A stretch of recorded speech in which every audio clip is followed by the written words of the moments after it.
Hello everyone. In this video we return to Quentin Bisch because today we're talking about Marc-Antoine Barrois, Tilia. A bit late to the party, I know. I think I smelled this one in a perfume shop and I do remember my impression of it, but I don't remember the scent. So this Tilia is supposed to be this linden blossom scent. And I remember smelling it in a perfume shop and saying something like, oh, this doesn't smell of linden blossom at all. Let's see if my perception has changed. I love this tiny miniature so much. I love this tiny tie so much. That's the correct way of showing you the fragrance. But let's see, maybe something is changed. Maybe I perceive it differently this time. Oh, and also something that very much bothered me about this was the naming scheme. Now, I really like the fact that Marc-Antoine Barrois were having this sort of tradition of naming their scents after celestial bodies, and as far as I know there isn't any celestial body, maybe I'm mistaken, maybe I'm wrong, named Tilia, which Tilia is the name of, I think it's Tilius, the name of the plant, you know, the tree, the linden tree. Let's see, Tilia from Marc-Antoine Barrois. Yeah, no. It's supposed to be, yeah, it's kind of like linden blossom, but it's not. It smells of tuberose. It's not a bad scent. It's creamy, white tuberose, but it's not linden blossom. It's just a tuberose scent. You're not, I mean, this is my opinion, you're not going to be wearing Tilia and have somebody tell you that you smell like linden blossom. Linden blossom is something, I don't know how much people are familiar with the linden blossom smell. I suppose most people are. But here it's something quite special. You know, a lot of people like the smell of linden blossom. We also brew a tea from linden blossom, which is also very nice, very soothing. So I'm quite familiar with the scent of linden blossom, but you know, I don't think this is it. So the notes are linden blossom, jasmine, sambac, broom, heliotrope. Kinda, you know, there is something quite heliotropy about this. Say hi. Vetiver, orange blossom. Oh yes, definitely orange blossom. Ambrofix and Georgie wood. What is Georgie wood? Is this another type of ambroxane? Clean woody odor, woody ambery. It's an amber wood. Oh yay. Now, in all seriousness, the fragrance smells, it's beautiful, right? It's natural smelling, doesn't smell synthetic at all. It's quite lovely. It's, to my nose, this is a tuberose smell.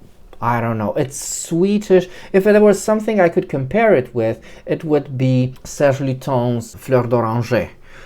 Simply because that Serge Luten kind of veers into tuberose and lily of the valley as well. So it's more jasmine-y than orange blossom. I think that's the trick behind what you're smelling. However, cannot help but feel a bit disappointed by this linden blossom claim. I don't see it, and maybe it's just me. A lot of people, I've seen a lot of people actually saying that this does smell of linden blossom, and hey, if it smells of linden blossom to you, I completely agree. You know what? Because your nose doesn't lie. Maybe my nose is just built a bit differently, or I can't see it, or I cannot see it. Maybe at some point I will be able to see it. People likening this to other fragrances, again, not anything familiar I would liken this to, simply because this fragrance is very modern, you know, it's very niche, very modern, very now. Marc-Antoine Barrois is very popular right now,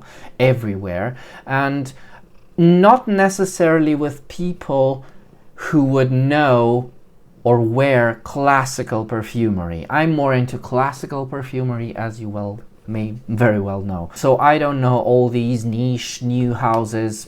I don't know, these titles, they're nothing to me.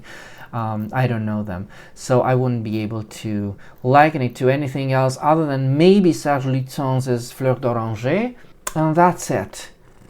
I would say also that the vetiver helps. It does give it a greener scent, a greener facet, because indeed linden blossom smells, you know, it's a very delicate, I wouldn't call it a yellow floral just because the flowers are yellow, you know, they happen to be yellow, but because it's that soothing, you know, yellow florals are soothing in scent. They're, you know, think mimosa.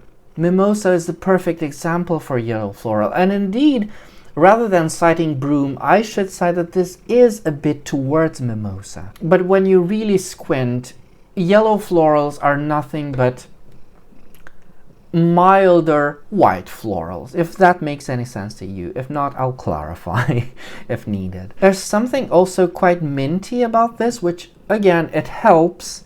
It's not quite there. I don't have any other example of a fragrance that smells like linden blossom, sad to say. Maybe you know of some. I don't. Maybe it's something quite difficult to translate into perfumery. Again, I don't know. Wish I could be proven wrong about a celestial body named Tilia. Let's see. Tilia.